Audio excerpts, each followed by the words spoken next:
오늘 말씀의 제목은 종에게 주시는 말씀입니다. 오늘 1월 1일 새해가 되었는데 분위기가 예전 같지가 않습니다.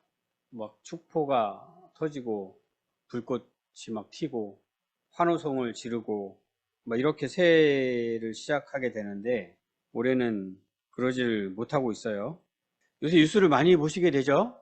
뉴스 너무 많이 보지 마십시오. 정신 건강에 안 좋습니다. 그냥 아무렇지도 않게 뉴스를 보시는 분들도 계시지만 감당을 못 하시는 분들도 계시는 것 같아요. 혹시 그런 좀 기미가 보이시면 뉴스를 당분간 끊으십시오. 너무 궁금하시면 하루에 한 번만 잠깐 보시고 또 꼬리를 물면서 뉴스 계속 보고 계시지 않았으면 좋겠어요. 너무 어렵습니다. 상황이.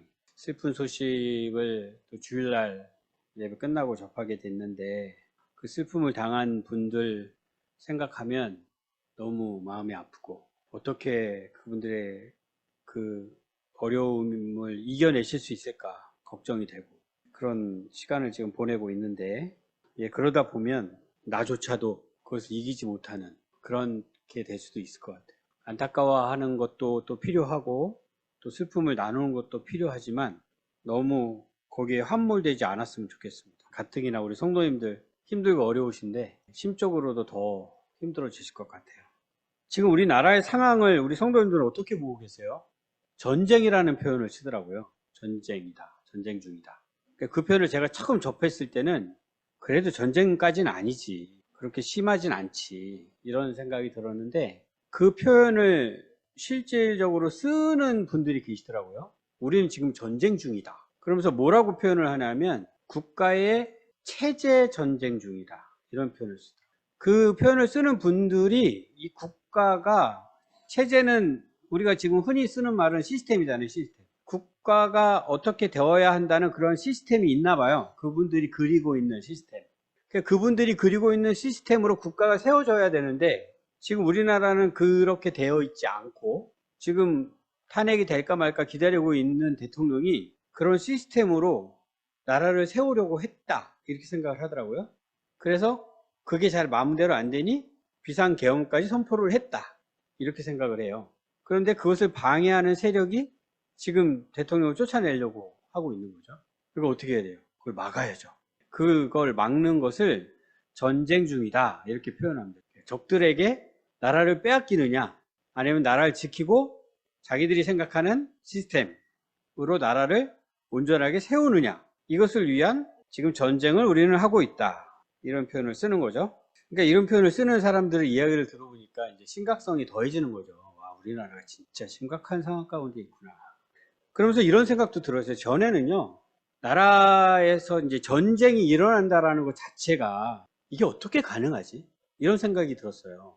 역사적으로는 전쟁이 무수히 많이 일어나잖아요. 특히 우리나라에서. 근데 저 같은 경우에는 벌써 전쟁을 경험하지 않고 평생을 살았잖아요. 그러니까 전쟁을 경험하지 않고 평생을 산 사람으로서는 전쟁을 어떻게 일으키지? 이런 생각이 들었어요. 얼마나 많은 사람들이 죽어요. 얼마나 많은 것들이 파괴가 돼요. 그걸 감수하면서 어떻게 전쟁을 일으키지? 이런 생각이 들었던 것인데 지금 2025년 이제 새해가 시작되는데 이 시점에서 제가 지금 살면서 사람들이 저렇게 생각을 하는구나. 지금 제가 생각하기에 미친 생각인데 사람들이 저렇게 미치는구나. 그러면 전쟁도 정말 일으키겠구나. 그래서 전쟁을 일으키는구나. 이제 여기까지 생각이 갔어요.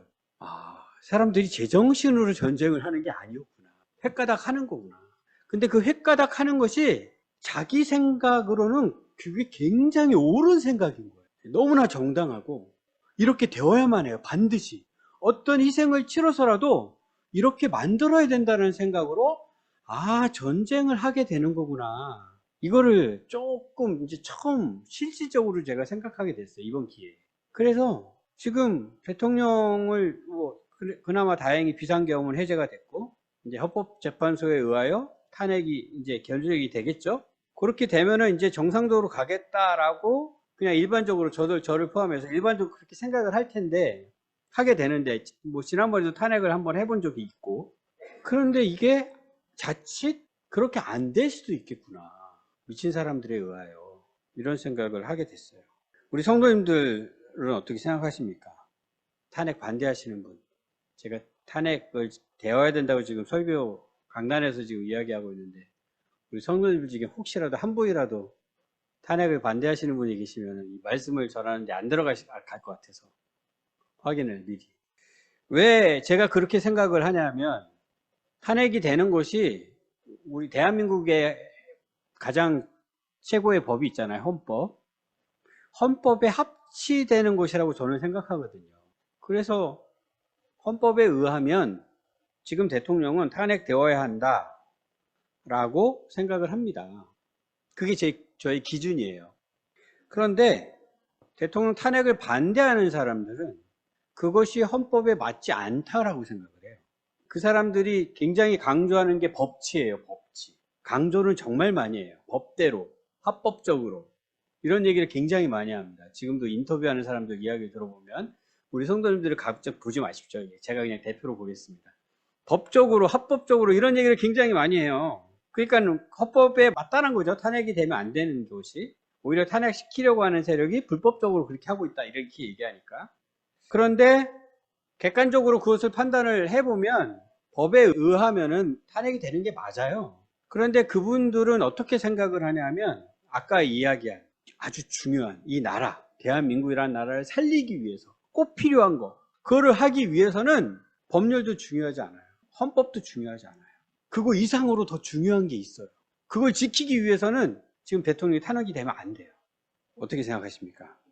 그분들의 생각. 이것이 대한민국의 현실인데 문제는, 더 큰 문제는 그것을 주장하는데 가장 앞에 서서 주장하시는 분이 목사라는 자예요. 목사에서 면직이 된 것으로 저는 알고 있는데 본인은 그렇게 생각하지 않겠죠. 그리고 그분이 섬기는 교회에서는 성도들은 그렇게 인정하지 않죠. 여전히 목사 행세를 합니다.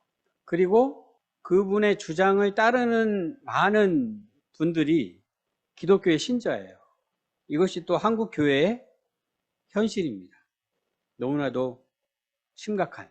지난번에 우리 최juk 집사님께서 신부님의 강론을 밴드에 딱 올려주셨는데, 카톨릭에서는 그렇게 이야기하고 있는데 기독교에서는 이렇게 이야기하고 있고, 또 모르는 분들은 기독교 전체가 또 그렇게 얘기하고 있다고 또 생각하잖아요. 이게 지금 안타까운 한국교회의 현실입니다. 저는 지금 우리 교회 성도님들이라면 제가 이렇게 이야기하는 것을 특별한 거부감 없이 들으실 거라고 생각하고 지금 이렇게 말씀을 드리고 있는데, 우리 성도님들이 아는 분들부터 시작해서 아는 분들의 또 아는 분들까지 가면은 거기만 해도 벌써 저를 이 강단에서 쫓아내려고 하는 분들이 있을 수 있어요. 사탄의 앞잡이라고 저를 아마 이야기하실 분이 있을 겁니다. 그러니 얼마나 심각한 위기예요. 지금 우리가 속해 있는 한국교회가, 이 대한민국이 탄핵이 되고 또 뭐 새로운 대통령이 세워지고 그럼 세상 사람들은 그나마 다행이다. 위기를 우리가 극복했다. 대한민국 이제 안정화가 될 수 있겠다라고 생각하고 또 넘어갈 수 있겠지만, 교회는요. 그런다고 교회가 회복이 되어질 수 있을까요? 아니죠. 더 문제죠. 그나마 이런 일을 통하여 이게 드러나서 저도 이렇게 이야기할 기회가 생겼죠. 그전에는 이런 이야기 안 했거든요. 근데 지금은 너무나 확실하게 드러나가지고 제가 이야기를 하지 않고 넘어갈 수가 없게 됐어요. 이 심각한 상황. 이런 상황에 있는데 1월 1일에 하나님께서 여호수아서를 통하여 우리에게 말씀을 주십니다. 어떤 말씀을 주십니까? 하나님께서 아브라함에게 약속해 주신 땅, 가나안 땅, 이제 그 땅으로 들어가라. 그 땅을 차지해라. 뭐라고 말씀하시면서 그 땅은 이미 내가 너희에게 준 땅이다. 이미 끝난 사실로. 얼마나 확실하면 모세와 함께 했던 것처럼 내가 너와 함께 하겠다. 확실하신 하나님의 약속. 이 말씀이 어떤 의미일까요? 오늘 대한민국을 사는 우리에게 이 말씀이 어떤 의미일까요? 가나안 땅은 어떤 땅입니까? 가나안 족속, 헷 족속, 히위 족속, 브리스 족속, 기르가스 족속, 아모리 족속, 여부스 족속, 이런 족속들이 지금 차지하고 있는 땅이에요. 빈 땅이 아니죠. 그들은 하나님을 알지 못합니다. 당연히 하나님을 무시합니다. 세상 나라입니다. 세상 나라. 하나님 없이 사는 나라. 그 땅으로 가서 하나님을 아는, 하나님을 섬기는, 하나님을 예배하는 너희가 가서 차지해라. 그리고 하나님 나라를 세워라. 내가 너희와 함께 할 것이다. 이렇게 말씀해 주시는 거예요. 우리에게 똑같이 해주시는 말씀으로 들으시면 됩니다. 대한민국이라는 나라에 하나님을 알지 못하는, 하나님을 무시하는 사람들이 차지하고 있는 그 땅에 하나님을 알고 하나님을 예배하는 너희가 가서 차지해라.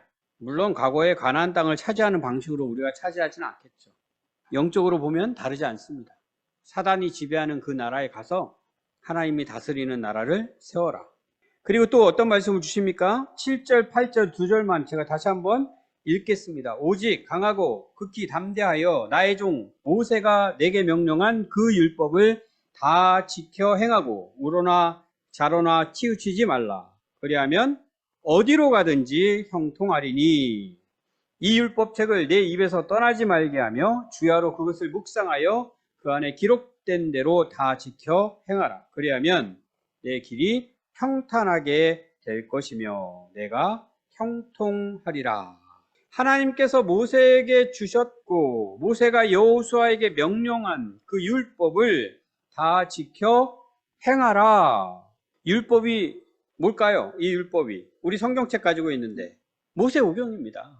여호수아 바로 앞에 있는 5권의 책, 이스라엘 백성들은 토라라고 불렀던 율법책, 그것을 모세를 통하여 주셨고 그것을 주신 다음에 여호수아에게 오셔서 말씀하십니다. 뭐라고요? 내가 준 거 있지?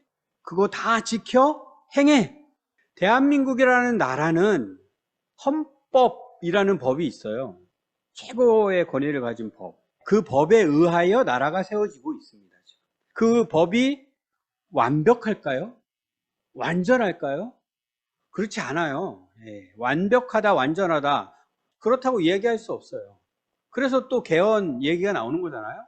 조금 더 좋게 바꾸자 이런 얘기가 나오는 거죠. 그럼에도 불구하고 그 헌법이 그나마 지금의 대한민국을 무너뜨리지 않게 유지할 수 있게끔 하는 최고의 법이야 라고 대한민국의 국민들이 인정을 한 겁니다. 87년에. 그리고 지금까지 그 법을 가지고 대한민국을 세워온 거죠. 그리고 그 법이 그나마 좋은 법이라는 것이 이번에 확인이 됐죠. 대통령이 미쳐서 사람들을 막 함부로 죽여도 된다라고 막 생각하는 상황 가운데 국회가 그것을 해제할 수 있게끔 법이 만들어져 있는 거예요. 그 법에 의하여 다행스럽게 해제가 됐죠.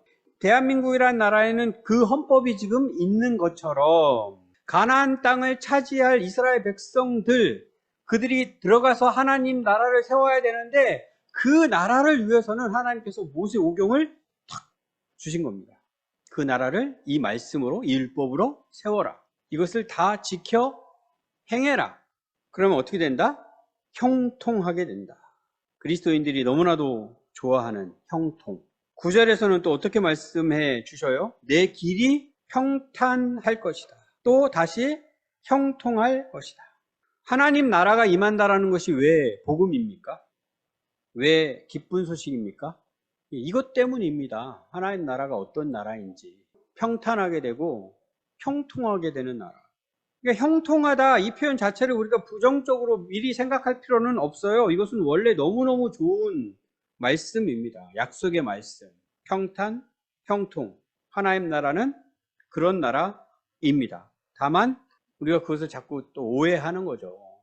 평탄과 형통을 또 이상하게 생각하는 거죠. 하나님께서 우리에게 말씀하시고 약속해 주신 것과 다른 것을 또 생각하는 거죠. 그래서 형통이라는 표현을 또 막 쓰면 안 되는 상황이 돼버렸는데, 그렇게 오해만 안 하면 우리는 이 말씀을 얼마든지 좋은 말씀으로 듣고 사용할 수 있습니다.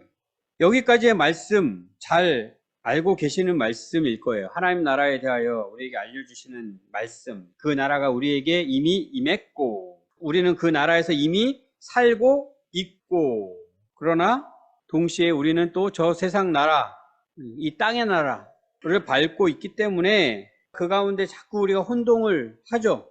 헷갈려 하죠. 하나님 믿는 사람으로 하나님 나라의 백성으로 살기를 사는데 저 세상에 나가서 또 살면서 늘 혼동하고 있는데, 이렇게 하나님께서 우리에게 주시는 말씀으로 이제는 그것을 좀 분별하면서 살 수 있어야 합니다. 오늘 주신 말씀도 내가 잘 분별하고 있는지 그걸 한번 확인해 보려고 해요. 오늘 같이 생각해 보려고 하는 것은 하나님께서 이 말씀을 종에게 주셨다는 것입니다. 종. 모세는 하나님의 종이었습니다. 이제 여호수아도 하나님의 종입니다. 우리 성도님들은 하나님의 종 맞으십니까? 나는 하나님의 종이야, 이렇게 생각하십니까? 그리스도의 종 맞으십니까? 기분 나쁘지 않으십니까? 종. 내가 종이라는데 하나도 기분 안 나쁘세요? 내가 네 종이냐? 이러잖아요. 기분 나쁘게. 기분 나쁠 때 그렇게 표현하잖아요. 내가 네 종이냐? 종 아니라는 거죠. 난 누구의 종이 아니라는 거거든요. 근데 하나님의 종, 그리스도의 종, 이 표현에 대해서는 하나도 기분이 안 나쁘십니까? 진짜 기분 안 나쁘세요? 제가 아이디를 만들 때 이렇게 영어로 이제 아이디 만들게 되잖아요. 아이디를 만들 때 당신의 종, 이런 아이디를 만들어서 쓰고 있어요. 계속 확실하게 하기 위해서. 내가 종이긴 종인데 자꾸 종 아닌 것처럼 지금 살려고 하니까 그걸 확실하게 하기 위해서 아이디로 당신의 종이라는 아이디를 만들어서 사용을 하고 있습니다. 이렇게 확인해 볼게요. 주일날 남성 목장에서 복종하라는 말씀에 관하여 나누게 됐어요. 복종하라. 하나님께서 우리에게 복종하라고 명령하십니다. 누구에게요? 종에게. 종에게 복종하라고 명령하시는 거예요. 내가 그리스도의 종이라고 생각하는 것에는 전혀 불편하지 않은데, 복종하라에는 혹시 불편하십니까? 불편하세요? 기분 나쁘세요? 어떤 걸 나누냐면, 그거는 과거에 노예가 있을 때, 종이 있을 때, 그런 시대에 복종하라, 그러면은 사람들이 그 말을 이렇게 새겨들을 수 있는 말씀이지만, 이 시대에 복종하라 그러면 누가 받아들이겠느냐. 기독교가 이상한 종교가 돼버린다. 시대에 뒤떨어진 종교. 이런 이야기거든요. 어떠세요? 기분 나쁘세요? 괜찮으세요? 네. 하나님께 복종하는 건데, 나는 하나님의 종이고 그리스도의 종이고 예수님께 복종하는 건데 뭐가 이럴 수 있죠. 그렇죠? 근데 또 뭐라고 말씀하셨냐면, 아내들아 남편에게 복종하라. 여기서는 기분이 확 나쁘죠. 남편에게 복종하라고 하는 순간 그 마음이 뒤틀어져요. 난 하나님의 종이야, 당연히 하나님께 복종해야지, 그게 왜 기분 나빠 하다가도 남편에게 복종하라 이 말씀을 듣는 순간, 남편에게는 왜? 이런 생각이 드십니까? 그게 하나님 말씀이에요. 하나님께서 종에게 그렇게 하라고 말씀을 하시는 거예요. 기분 나빠하면 안 됩니다. 어때요? 바꿔야 할까요? 이 시대에 맞추어서? 당신은 하나님의 종입니다. 이 표현도 바꿔야 할까요? 뭐라고 바꿔야 할까요? 당신은 하나님의 동역자입니다. 이 정도는 해야 될까요? 하나님께서 말씀하시면 당신이 참으로 존귀한 존재이니까 당신이 판단하십시오. 당신이 판단해서 당신을 설득하는 말씀이면 따르시고, 거부감이 생기면 따르지 않아도 됩니다. 이렇게 이야기해야 할까요? 대한민국이라는 나라도 헌법이 있고 법률이 있는데, 자기들이 생각하기에 이 나라는 이렇게 되어야 해 라는 생각 때문에 법률을 무시하고 헌법을 무시하는 자들이, 그들이 나라를 무너뜨리는 거예요. 하물며 하나님 나라, 완전하신 그분이 완전하신 말씀을 우리에게 주셔서 복종하라 하시는데, 우리가 뭐라고, 제가 좀 생각을 해보고요, 납득이 되면 따르겠습니다. 이럴 수 있어요? 그럴 수 없습니다. 그럴 수 없어요. 기분 나빠할 수는 있어요. 왜요? 이해가 안 되거든요. 내 머리로는 이해가 안 돼서 기분 나빠할 수는 있어요. 그땐 무슨 생각을 해야 돼요? 하나님의 말씀이 잘못됐습니다, 이렇게 생각할 게 아니죠. 뭐라고 생각해야 돼요? 머리가 참 나쁘네. 머리가 너무나 작네. 이 귀한 말씀, 좋은 말씀 주셨는데 그것조차 이해를 못하네. 이렇게 생각해야죠. 이게 하나님 나라의 백성으로, 하나님의 종으로 생각하는 방식입니다. 우린 종입니다. 종. 하나님의 종. 하나도 기분 나빠하지 않으셨다니까 제가 이렇게 마음껏 말씀을 드리는 거예요. 여기 계신 분들에게만 확실하게 말씀드립니다. 우리는 하나님의 종입니다. 기분 나쁘지 않다고 말씀하셨어요, 분명히. 그럼 당연히 그렇게 생각해야 되죠. 주인이신 하나님이 말씀하셨는데 저는 이해가 잘 안 되네요. 왜 아내면은 남편에게 순종, 복종해야 돼요? 그렇지만 제 머리로는 이해가 안 되지만 주인님이 말씀하시니 저는 그대로 따르겠습니다. 남편에게 복종하겠습니다 할 수 있어요. 일단은 이해가 안 돼도, 납득이 안 돼도, 거부감이 생겨도 나는 하나님의 종이기 때문에 이것이 하나님 나라 백성의 생각하는 방식입니다. 이제 이걸 가지고 계속 이제 묵상을 하셔야 돼요. 묵상. 이 말씀 가지고 2025년 한 해 동안 끊임없이 하나님께서 여호수아에게 여호와의 종 모세가 죽은 뒤에 오셔서 해주신 말씀 무슨 뜻인가? 2025년에는 하나님이 나에게 오셔서 해주신 말씀 무슨 의미인가? 나는 하나님의 종입니다. 말씀하시면 복종하겠습니다. 또 곱씹고 또 곱씹고 또 곱씹고 그렇게 하나님 나라에서 우리는 사는 자들입니다. 하나님이 다스리시는 나라는 그런 거예요. 그런 거. 그냥 꿈속에서의 나라가 아닙니다. 실질적인 겁니다. 실질적인 거. 하나님께서 말씀하시면 그대로 복종하면서 살아가는 나라. 평탄할 것이다. 형통할 것이다. 이것만 바래요. 이것만 약속해 주셨다고 이야기해요. 자기가 하나님의 종이라는 것을 망각해버리고 하나님께서 그 앞에 주신 말씀은 다 팔아버리고 평탄할 것이고 형통할 것입니다. 하나님 감사합니다. 믿습니다. 그 전에 내가 하나님의 종이라는 것, 하나님께서 나에게 말씀하셨다는 것, 나는 그 말씀에 복종해야 한다는 것, 이건 먼저 생각해야죠. 이건 먼저. 그러면서 하나님께서 약속해 주신 것을 그 나라에서 실질적으로 경험하는 겁니다. 그 복종의 삶을 통하여 경험하는 거예요. 그것으로 기뻐하고 그것으로 감사하고 그것으로 만족해하고 그것으로 하나님을 예배하고 이것이 우리들의 삶입니다. 이것을 분명히 아셔야 되고 그렇게 살아야 합니다. 근데 이것이 결코 쉬운 건 아니에요. 쉬운 건 아니에요. 하나님께서 뭐라고 또 말씀하셨냐면 강하고 담대하라 이 말씀을 먼저 주세요. 강하고 담대하라. 또 뭐라고 말씀하세요? 두려워하지 말고 놀라지 말라. 이런 말씀 왜 주시겠어요? 하나님은 모르는 자들이 차지하고 있는 저 가나안 땅을 너희들이 가서 지금 차지할 거고 하나님께서 약속해 주신 것처럼 반드시 차지할 거고 거기에 하나님을 온전하게 예배하는 하나님 백성들의 하나님 나라가 세워질 것인데 그것이 그렇게 만만한 일이 아니라는 것을 알려주시는 거죠. 다른 한편으로는 강하고 담대해야 한다. 두려워하지 말고 놀라지 말아야 한다. 돌이켜보면 무슨 말씀이에요 이게? 두려워할 일이 생길 것이다. 놀랄 일이 생길 것이다. 알려주시는 거예요. 우리에게도 생길 거예요. 생길 거예요. 이미 충분히 경험하고 계시잖아요. 평생 믿음의 삶을 지금 살고 계시면서 여지껏 겪고 계시잖아요. 지금도. 그래서 이 말씀 우리에게 주시는 거구나. 하나님 나라가 이미 임했고 우리가 그 하나님 나라에서 지금 살고 있지만 아직은 완성되지 않았기에 이 땅을 밟고 살면서 강하고 담대해야 하는 우리, 두려워하지 않고 놀라지 말아야 하는 우리, 하나님께서 그래서 이 말씀 우리에게 주셨구나. 이건 역시 잊지 말아야죠. 그리고 또 더불어 이 말씀도 기억해야죠. 이 율법책을 내 입에서 떠나지 말게 하며 주야로 그것을 묵상하여 놀랄 일, 두려워할 일 생김에도 불구하고 그 하나님 나라가 세워져 갈 것인데 그때 우리가 해야 할 것이 뭐라는 겁니다.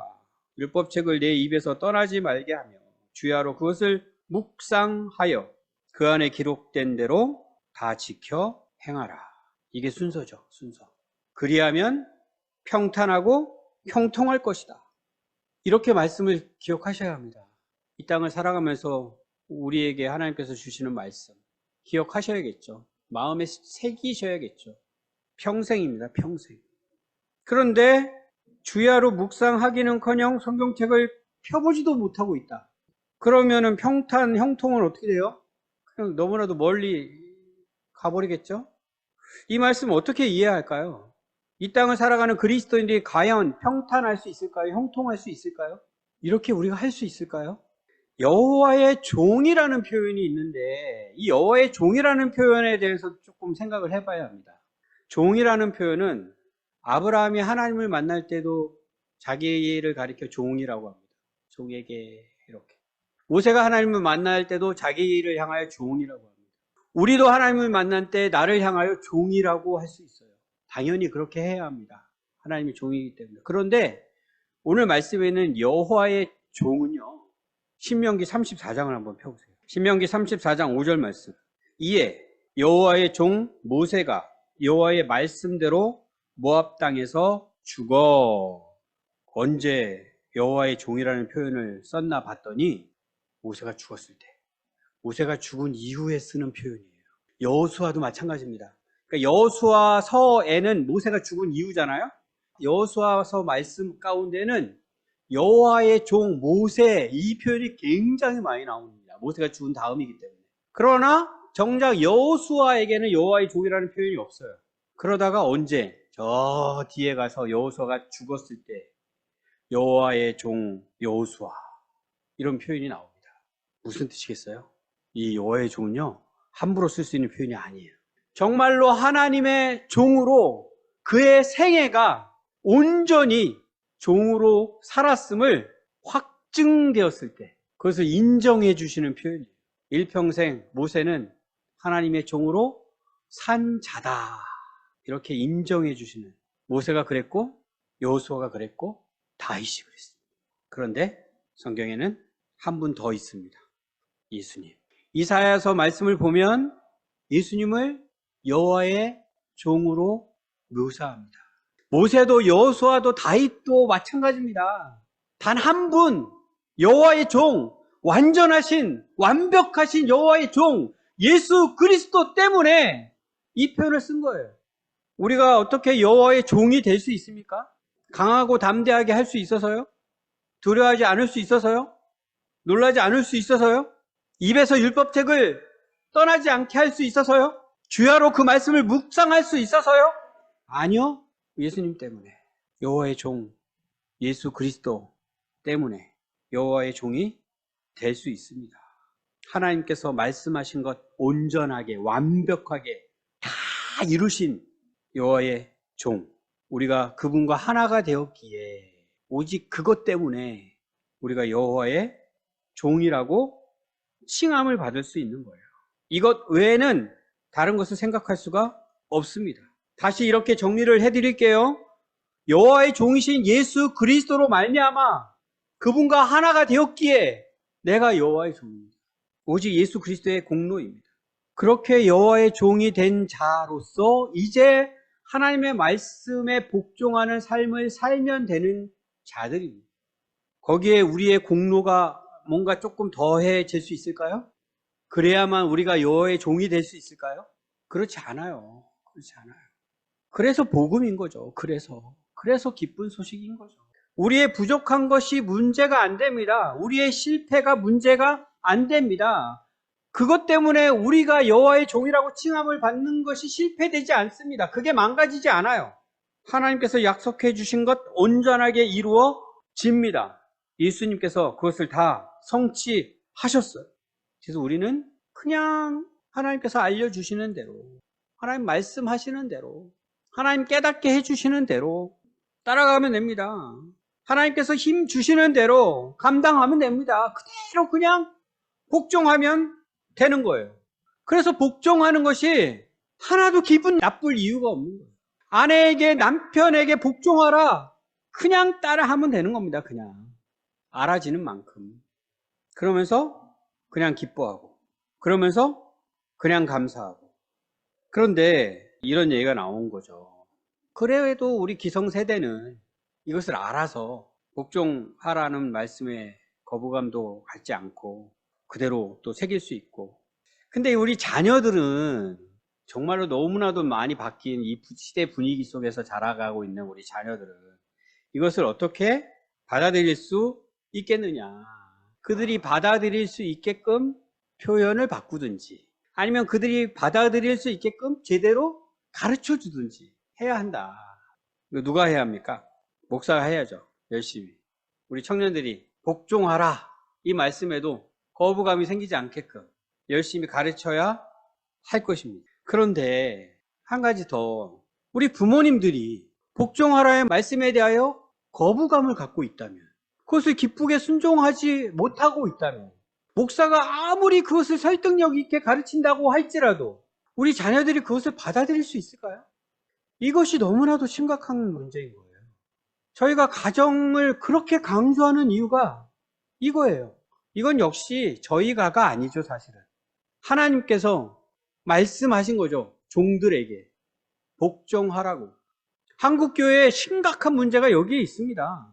부모들은 복종하라를 하나도 기뻐하지 않으면서 자녀들에게 복종하라 그러면 자녀들이 그 말씀을 듣겠냐고요.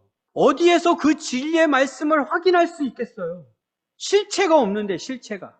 부모들이 불신자다. 그러면 하나님께서 은혜를 주시겠죠. 부모들을 보고서 알 수 있는 것이 아니니까. 하나님께서 특별한 은혜를 주실 것입니다. 우리가 도저히 만들 수 없는. 우리가 그런 은혜 받은 자들 아니에요? 그런 은혜 받은 자들? 부모님에게 보지 못한 거 하나님께서 직접 주셔가지고 그 은혜 받은 자들 아니에요?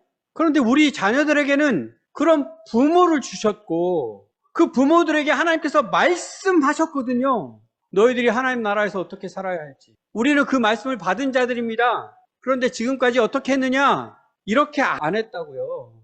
하나님의 종인 우리에게 하나님께서 우리에게 말씀하실 때 우리는 그대로 하나님 따르겠습니다라고 복종해야 했는데 그러지 못했어요. 그렇죠. 우리는 그래요. 저도 어떻게 그걸 다 복종해? 못하죠. 이 죄로 가득한 저 같은 자가 못하죠. 그러나 그걸 알기라도 해야죠. 그걸 알기라도. 내가 얼마나 심각하게 하나님 앞에서 복종하지 않고 있는 죄인인지 그것만이라도 알아야죠. 근데 그것도 모르잖아요. 하나님의 말씀을 얼마나 무시하는지 그것도 모르고 있어요. 그것도. 우리가 얼마나 하나님 앞에서 잘못하고 있는지도 모른단 말이에요. 그러면서 뭐라고 얘기해요? 너희들은 예수님 잘 믿고 살아야지. 뭘 보고요? 뭘 보고. 그들이 뭘 보고 예수님을 잘 믿겠어요? 뭘 보고. 똑같이 배웁니다. 똑같이. 똑같이 배워요. 적당히 믿는 거죠. 적당히. 부모님처럼 적당히 믿습니다. 말로만 믿습니다.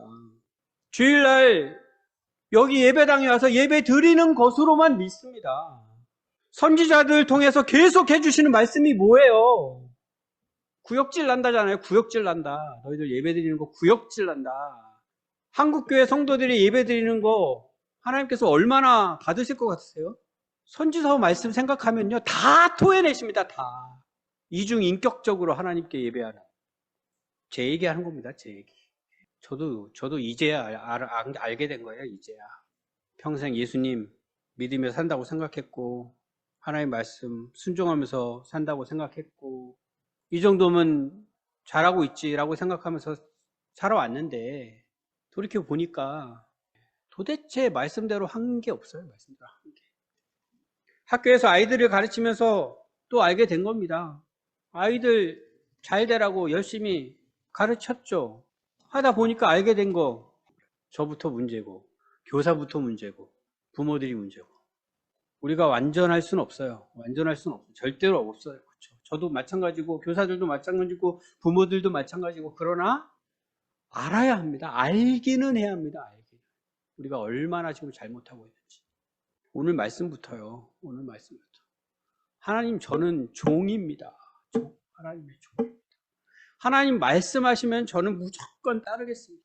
이 말씀 듣고 아멘 하고서 그 다음날 우리는 뭐 하고 있는지 알아요? 내 생각해요. 내 생각. 내 생각에는 내가 원하는 거는 내가 좋아하는 거는 내 기준에는 이게 얼마나 무서운 습관으로 자리 잡고 있는지 하나님 말씀은요 매 순간 하나님의 기뻐하시는 뜻은요? 라고 질문해야 하는 우리인데 하나님의 종으로 매 순간 내가 보기에는 하나님의 뜻을 이야기하는 것이 몇 퍼센트고 내 생각을 이야기하는 것이 몇 퍼센트. 물론 내 생각 이야기할 수 있죠. 어떻게? 말씀에 비추어서 내 생각이 어떠한가 이런 이야기 하는 거 좋죠. 필요하죠. 그런데 가만히 들어보세요. 말씀을 앞세우고 있나 내 생각을 앞세우고 있나. 아무쪼록 오늘 말씀 우리 성도님들 마음에 새길 수 있었으면 좋겠습니다. 하나님께서 우리에게 말씀하시는 것이 하나님 나라의 백성들에게 얼마나 중요한 것인지 우리 분명히 알아요.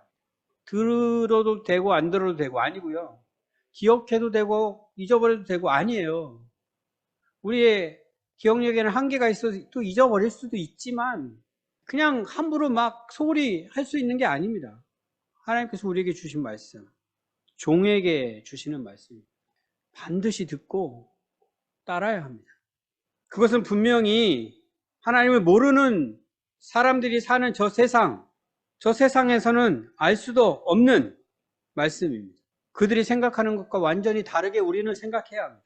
당연히 우리 마음에 새겨져 있어야 하고 그 말씀 붙들고 이 땅에서 살아가는 우리가 되어야 할 것입니다.